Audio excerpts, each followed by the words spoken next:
बोलिए भगवती जगदम्बा मैया की जय।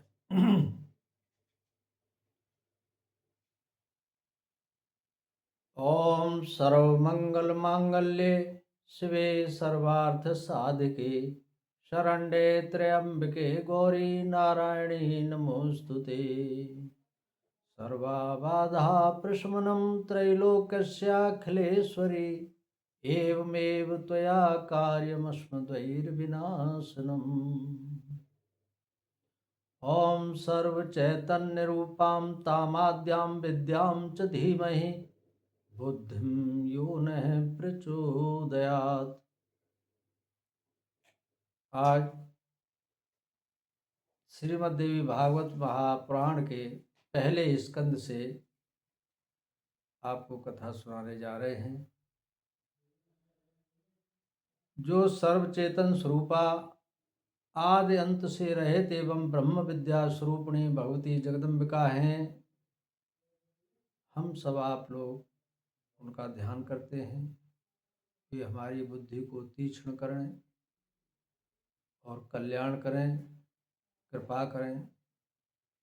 आज के प्रसंग में सभी भक्तजनों को सूत जी और शौनक जी का संवाद सुना रहे हैं।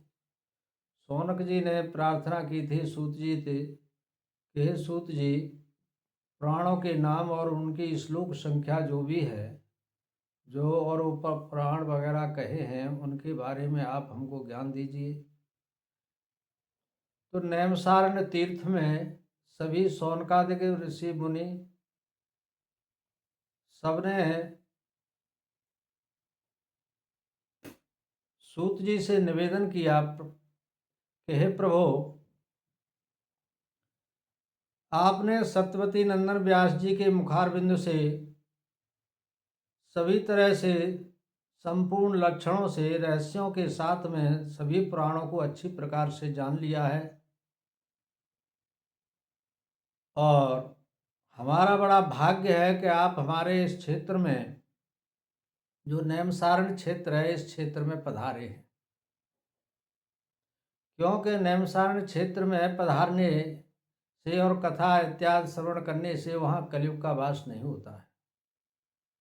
कलयुग नैमिषारण्य में प्रवेश नहीं करते हैं।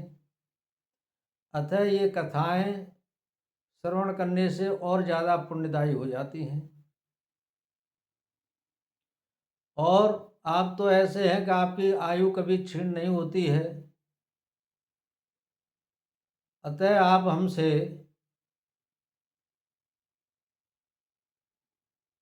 और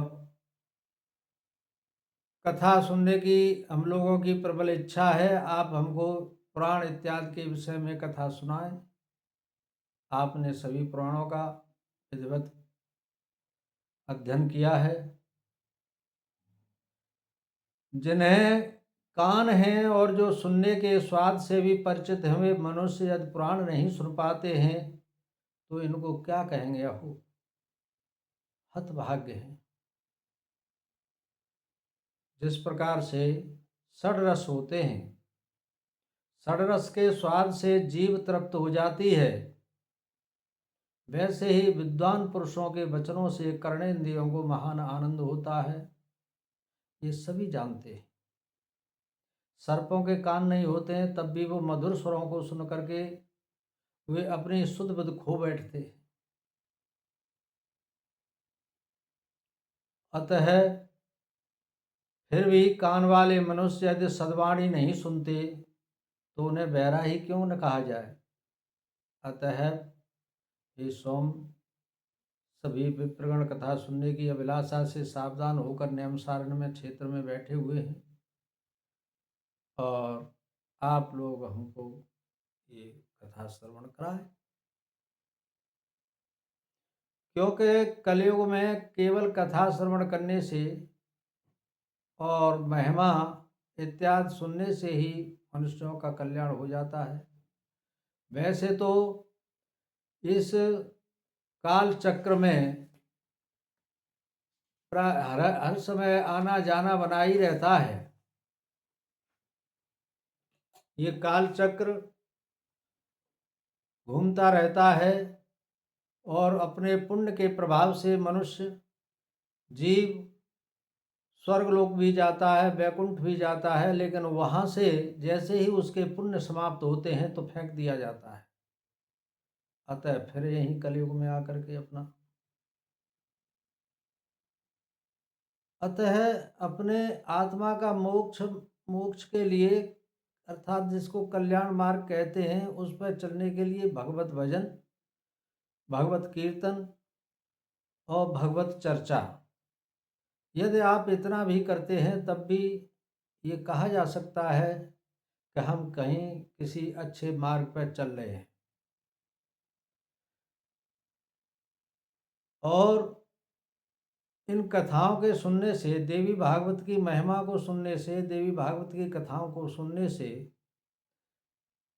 अंतःकरण में तृप्ति होती है। ऐसे ही मनुष्य अपने उद्धार के लिए भरसक प्रयास करते हुए और उस लोक को प्राप्त कर ही लेता है जहाँ सब देवी के शरण में जाकर के यहाँ तक देवता, यक्ष, गंधर्व, राक्षस, ब्रह्म राक्षस, बेताल इत्यादि जितने भी हैं, जितनी भी योनियाँ बनी हुई हैं, सबकी भी यही अभिलाषा रहती है कि हम भी तृप्त हों। जैसे कि आप श्रीमद् देवी भागवत कथा सुन रहे हैं तो उस कथा के सुनने से आपके कर्ण में उसकी ध्वनि पहुँचने से भी जीव का कल्याण हो जाता है।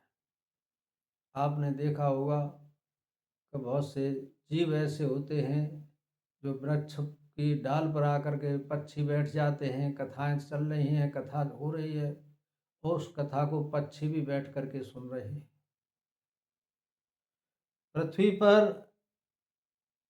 पृथ्वी के अंदर रहने वाले जीव जंतु भी, उनके भी कानों में ये स्वर पहुँचते हैं देवी भागवत के, तो वो भी कल्याण के भागी बनते हैं। फिर मनुष्य की तो बात क्या है। यदि मनुष्य देवी भागवत को सुनता है, प्रारंभ से अंत तक सुनता है अथवा बीच से सुनता है अथवा जितना भी समय निकाल करके सुनता है, तो भगवती की महिमा ऐसी है कि भगवती अपने भक्त पर हमेशा कल्याण करते हैं और उसका उद्धार करते हैं। देवी भागवत की महिमा इतनी विचित्र है महाराज कि जितनी कही जाए उतनी ही कम है। ये इस समय 28वें द्वापर का 7वां मनवंतर चल रहा है और इस मनवंतर के अधिष्ठाता वैवस्वत मनु है। अब सत्यवती नंदन व्यास जिन्होंने ये 18 पुराणों की रचना की और बाद में महाभारत की भी रचना उन्होंने की, जिसमें 1.25 लाख श्लोकों से पूर्ण किया है, जिसको पंचम वेद कहते हैं। तो सूत जी कहते हैं, शौनकादिक ऋषियों, आज मैं आपको उन्हीं पुराणों के विषय में बताता हूं कि जो सत्यवती नंदन व्यास जी ने इनकी रचना की है और उनमें जो श्लोक संख्या निहित की है, उन सभी विषयों के विषय में मैं आपको आज बताने जा रहा हूं।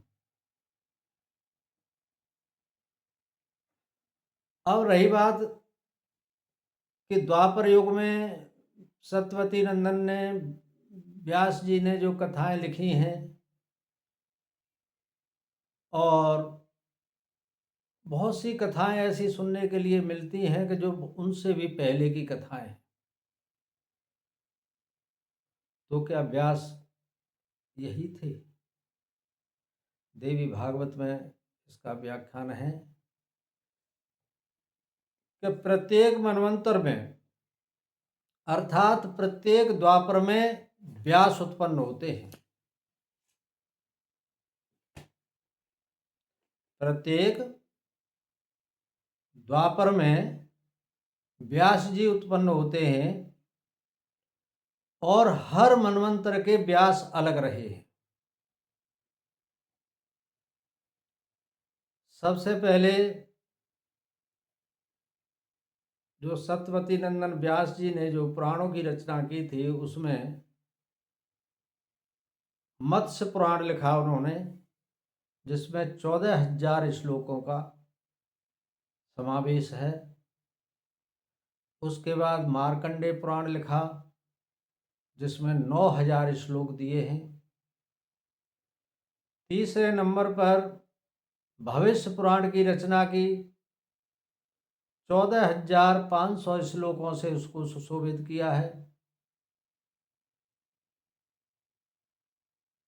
इसके आगे फिर भागवत पुराण, जिसमें 18,000 श्लोकों से रचना की है। ब्रह्म पुराण में 10,000 श्लोक दिए और ब्रह्मांड पुराण में 12,000 श्लोकों से सुशोभित किया है। 7वें नंबर पर ब्रह्म वैवर्त पुराण है, जिसमें 18,000 श्लोक हैं।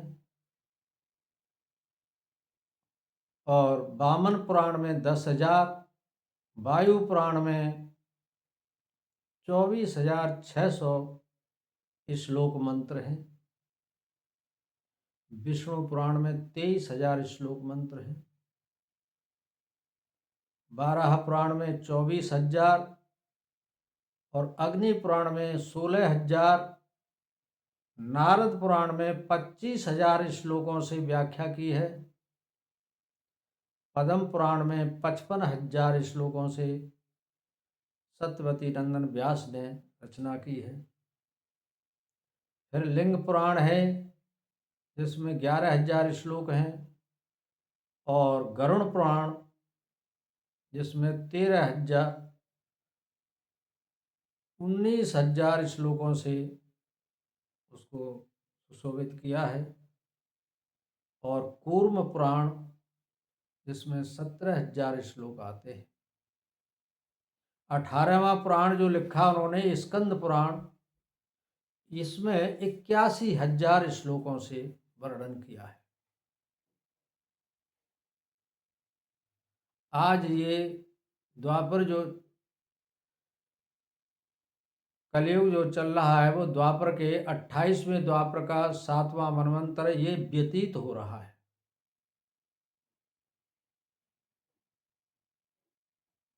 पूरे देवी भागवत पुराण में 318 अध्याय हैं और 12 स्कंद हैं। हम आपको देवी भागवत के प्रथम स्कंद से आज लेकर के चल रहे हैं। प्रयास हमारा ये रहेगा कि आपको प्रत्येक अध्याय के माध्यम से देवी की महिमा का वर्णन करते रहें, जिससे यदि आप प्रत्येक अध्याय को विधिवत अगर आप सुनते रहेंगे, तो आप अपने यहाँ अपने घर मंदिर में ही बैठ कर के आप देवी भागवत का श्रवण करके पुण्य को प्राप्त कर सकते हैं। वैसे तो कोई भी महापुराण हो, जिसकी व्यवस्था करने के लिए लाखों लाख मुद्रिकाएं खर्च होती हैं, अनेक प्रकार की व्यवस्थाएं की जाती हैं, किंतु फिर भी उन व्यवस्थाओं के होते हुए भी आज के समय में वो कथाएं पूरी नहीं होती। आप विचार करिए, क्या 318 अध्यायों की कथा, 12 स्कंदों की कथा कोई पूरी कह पाएगा? और कथा कहने का समय वही 9 दिन होता है। आप 9 दिन में देवी भागवत की कथाओं को सुनना चाहें तो नहीं सुन सकते। पहले कथाओं का समय हुआ करता था, प्रातःकाल से ही सूर्योदय के उपरांत ही कथाएं शुरू होती थी और बीच में 2 घड़ी का विश्राम दे करके और पुनः कथा शुरू हो जाती थी और शाम को सूर्यास्त से 2 घड़ी पहले ही कथा समापन होती थी। कथा केवल विस्तार से इसी क्रम से चलती थी जिसमें कोई संगीत वगैरह नहीं हुआ करता था। सत्संग और कीर्तन के माध्यम से बीच बीच में कथाएं इस तरह से चलती रहती थी। तब कथाएं प्रयास ये किया जाता था कि पूरी हो जाएं, लेकिन फिर भी कथाओं का पूरा होने में व्यवधान ही आता था, पूरी कथाएं नहीं हो पाती। अब आज के समय में जो कथाएं चल रही हैं, तो कथाओं का समय पांडाल में मंच पर व्यास गद्दी पर बैठ करके व्यास यानी जो वक्ता, आज के समय के वक्ता जो कथा कह रहे हैं, वो आपको 3 घंटे का समय देते हैं। अब 3 घंटे के कथा के समय में कितने अध्याय हो सकते हैं? उसमें भी 3 घंटे में भी संगीत का कार्यक्रम चलता है तो 1 घंटा इसी प्रकार से निकल जाता है। 2 घंटे कथा की बात आती है तो 2 घंटे में भी आप कितने अध्याय कर सकते हैं? मुश्किल 1 अध्याय। अब आप विचार करिए कि आप क्रमशः 12 स्कंद की कथा 9 दिन में भी नहीं कर सुन सकते हैं। एक एक अध्याय से भी लेकर के चलेंगे तब भी नहीं हो पाते। अतः आज हम ये प्रयास कर रहे हैं कि आप देवी भागवत की कथा अपने स्थान पर, अपने घर पर, अपने पूजा मन मंदिर में, अपने घर के मंदिर में मन को एकाग्र करके यदि कथा का एक अध्याय आप सुनते हैं और थोड़े से समय में ही, तो आपके हृदय पटल पर देवी की महिमा की छाप छूटेगी। आप जानेंगे कि देवी की शक्ति क्या है। ये अखिल ब्रह्मांड नायिका है। यदि उनकी कृपा आपके ऊपर हो गई तो फिर कोई बाकी नहीं रहता। सब कुछ संसार में जीव का भटकना इसलिए और होता है कि जिस घर में, जिस समाज में, जिस परिवार में और जिस प्रदेश देश में है, उसके साथ इस संसार की जो माया लगी हुई है, उस माया के कारण अनेक अनेक समस्याएं पैदा होती रहती है। वो उन्हीं में भंचक्कर बना हुआ घूमता रहता है। क्यों? कि वो सत्यता को नहीं जान पा रहा है। अतः इस देवी भागवत, जो सबसे उत्तम एवं पावन पुराण माना जाता है,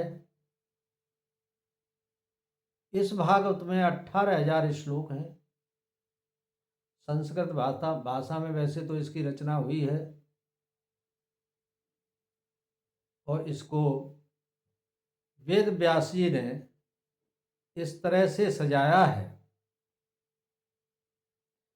जिसमें महाकाली, महालक्ष्मी, महासरस्वती देवी, त्रिगुणात्मक शक्ति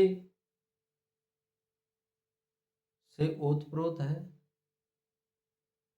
और इस शक्ति के माध्यम से ही आगे इसको व्याख्यान में लाया गया है और व्याख्यान में शक्ति की महिमा ही कही गई है। बात चल रही थी कि द्वापर युग के जो मनवंतर हैं, तो शौनक जी पूछते हैं कि इस समय तो ये जो कथाएं हमको सत्यवती नंदन व्यास जी ने पुराणों की रचना करके की है, तो ये तो आदिकाल से समय चला आ रहा है, ये सनातन आदिकाल से है, तो फिर पहले की कथाएं जो आती हैं उनके विषय में फिर किसने लिखा? तो सूत जी कहते हैं कि शौनक ऋषियों,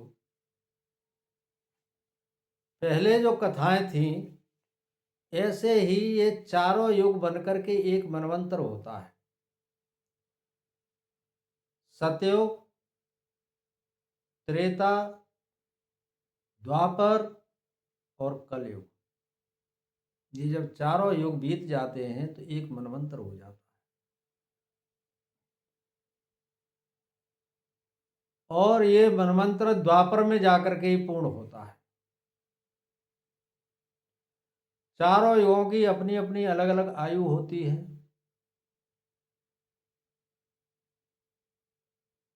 कलयुग की आयु 4,32,000 वर्ष कही गई है, शास्त्रों में कहा गया है। और द्वापर की आयु 8,64,000 वर्ष कही गई है।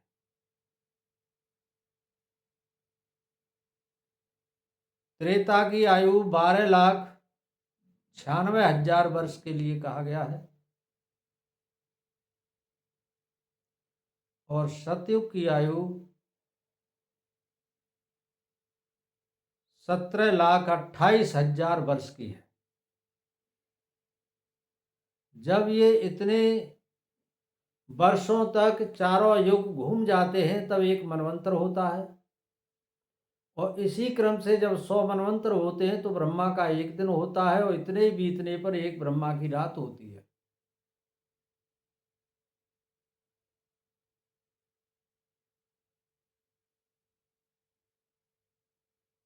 अब हर मनवंतर में एक व्यास उत्पन्न होते हैं, और जो व्यास जी बनते हैं वो विष्णु के अंश से ही होते हैं। सत्यवती नंदन भी विष्णु अंशावतार थे।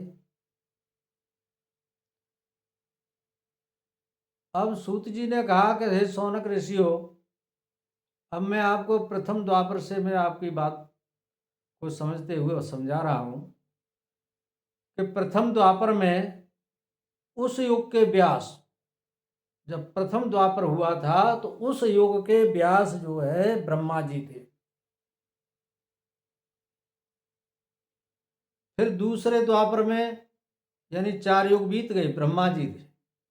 फिर उसके 4 युग बीतने पर दूसरे द्वापर में दूसरे युग के जो उस युग के समय व्यास जी बने वो प्रजापति थे। तीसरे द्वापर में उष्णा, और चौथे द्वापर में बृहस्पति हुए। पांचवें द्वापर के व्यास सविता, और छठवें द्वापर के व्यास मृतदेव व्यास की गद्दी पर आसीन हुए थे। सातवें द्वापर में मघवाने व्यास जी बने, और आठवें द्वापर में वशिष्ठ जी व्यास जी हुए। नौवें द्वापर में सारस्वत जी, और 10वें द्वापर में त्रिधामा व्यास गद्दी पर आसीन हुए। 11वें द्वापर में त्रिवसने, और 12वें द्वापर में भारद्वाज व्यास बने थे। 13वें द्वापर में अंतरिक्ष, और 14वें द्वापर में धर्म ने ये व्यास गद्दी संभाली। 15वें द्वापर में त्रैयारुण, और 16वें द्वापर में धनंजय ने ये व्यास का कार्य किया। और 17वें द्वापर में मेधातिथि, 18वें द्वापर में व्रति, 19वें द्वापर में अत्रि ऋषि, 20वें द्वापर में गौतम, और 21वें द्वापर में हरियात्मात्म ने व्यास गद्दी का कार्य संभाला। इस तरह से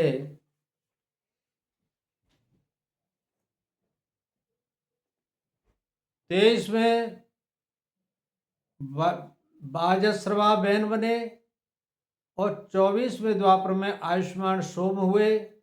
25वें द्वापर में तृणबिंदु, उसके बाद भार्गव, और उसके बाद शक्ति जातु कर्ण, और 28वें द्वापर के कृष्ण द्वैपायन ये व्यास जी हुए हैं।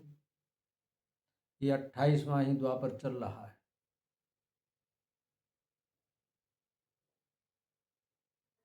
अब इसके बाद जो 29वां द्वापर आएगा, तो 29वें द्वापर में द्रोण नामक के व्यास जी बनेंगे। ये देवी भागवत में कहा गया है। और ये जितने भी व्यास कहे गए हैं, तो ये सभी व्यास विष्णु भगवान के अंशावतार हैं, अर्थात विष्णु भगवान ही समझ लें। उन्होंने ही ये पुराणों की रचना की है, उन्होंने ही उपपुराण की रचना की है, उन्होंने ही सकल समाज को सुधारने के लिए और उदाहरण दे करके सबको रास्ता, भटके हुए लोगों को रास्ता फैलाने के लिए उनका ही प्रयास है कि अधिक से अधिक लोग, अधिक से अधिक भक्त लोग बन करके मेरे धाम को पहुँचें। अतः वही उत्पन्न होते हैं, वही व्यास बनते हैं। अतः आपने देखा होगा कि कथाओं के अंदर कोई कोई कथा में किसी प्रकार से वर्णन होता है, वही कथा है, और दूसरी जगह किसी और तरह से उसका व्याख्यान होता है। तो ये कहते हैं कि ये इस युग की बात है, तो ये उस युग की बात कैसे आई, और ये कथा तो हमने नहीं सुनी, और ये कथा ऐसे सुनी। जैसे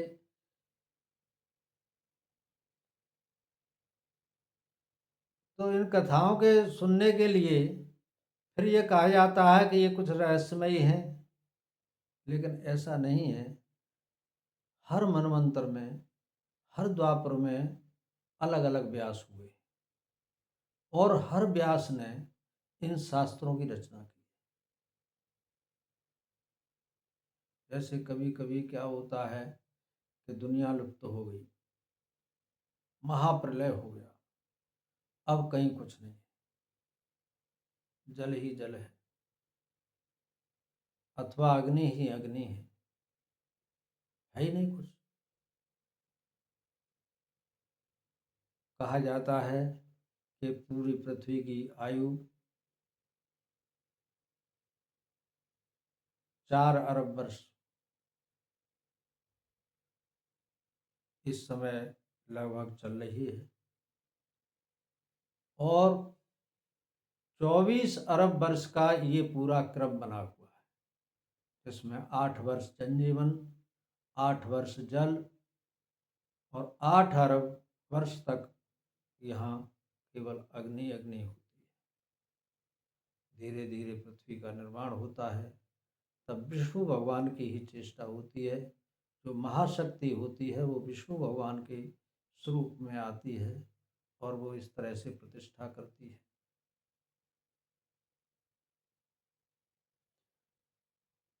जब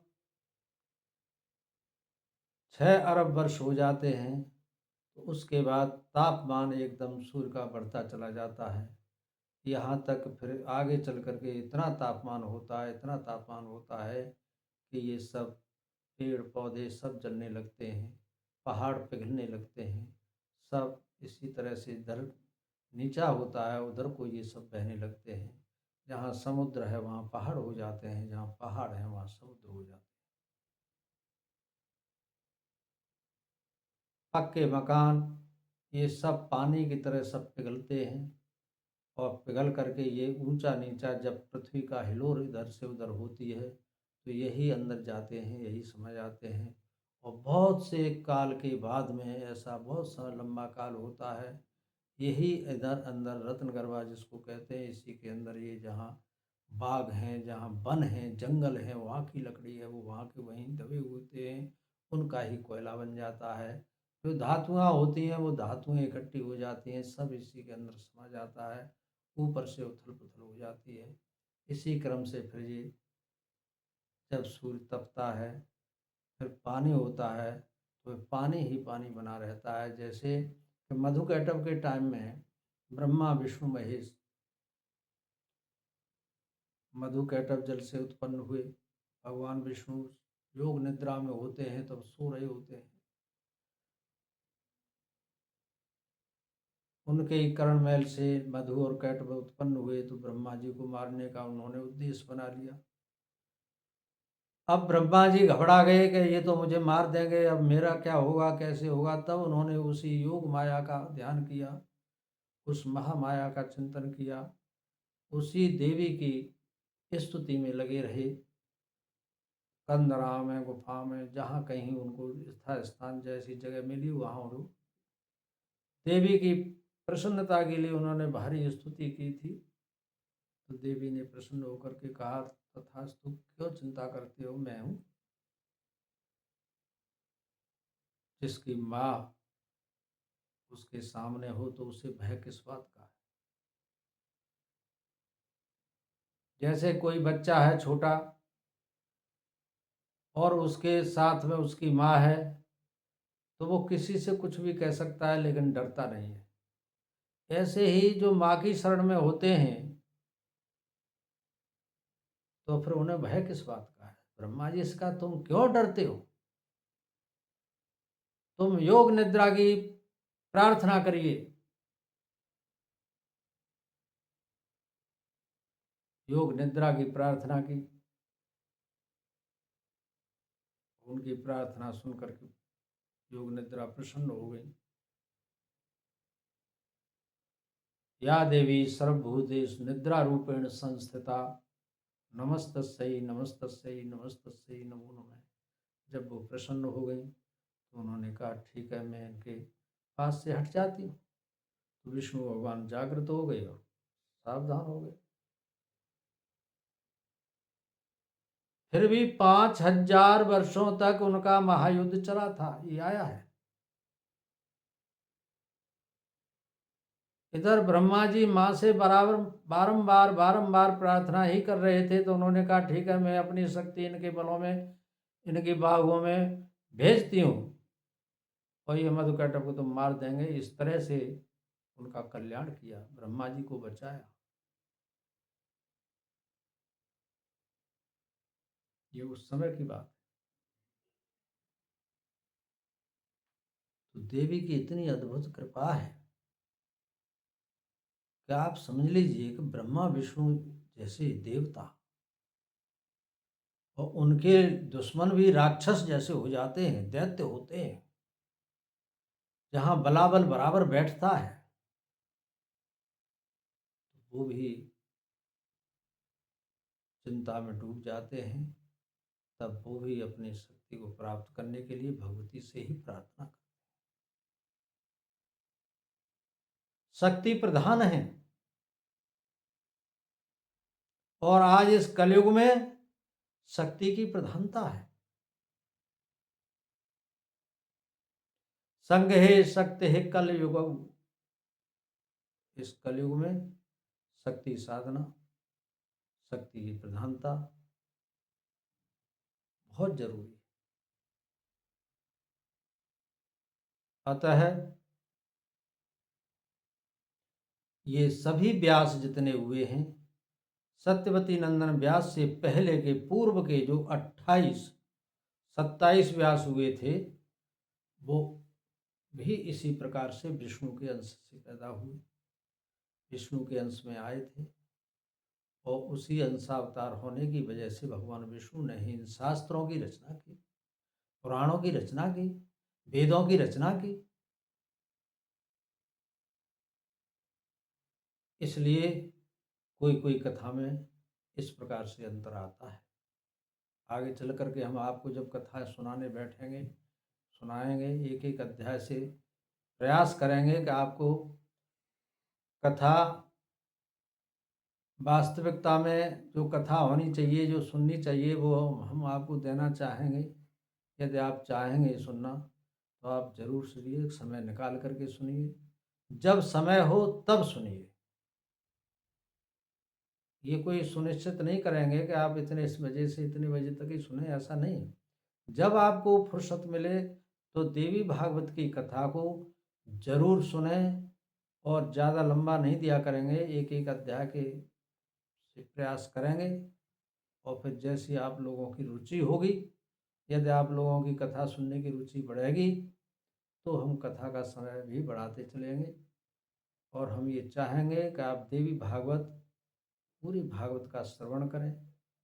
समय कितना भी लगे इसकी कोई चिंता की बात नहीं है। कोई यहाँ पांडाल वगैरह और कोई ऐसे संगीत की व्यवस्था नहीं है, क्योंकि संगीत देने से कथा में समय तो लगता ही है, लेकिन असली कथाएं जो रहे होती हैं उनको सुनने से वंचित हो जाते हैं। प्रयास ये किया जाएगा कि आप लोग देवी भागवत की कथाओं को सुनें और देवी की शक्ति को पहचानें और देवी की आराधना में लगें। आगे हम आपको फिर बताएंगे कि देवी की महिमा किस किस ने कही है, किस किस ने की है और इसका कैसे अपने अंतर्मन में प्रादुर्भाव होता है, भगवती की कैसी कृपा बरसती है। आप वैसे सब समझते हैं लेकिन समझ नहीं रहे। फिर भी अतः आज का प्रसंग हम यहीं समाप्त करते हैं। ये बड़ा उत्तम पुराण है श्रीमद् देवी भागवत और ज्ञान देने वाला है और मंगल कामनाओं को करने वाला है। देवी की बड़ी भारी कृपा होती है। जो देवी भागवत सुनते हैं उनके सारे पाप नष्ट हो जाते हैं। इतनी जल्दी समय में इतना बड़ा पुण्य शायद किसी के करने से होता हो, ये देवी भागवत के करने से हो जाता है। बोलिए देवी भागवत महाप्राण की जय।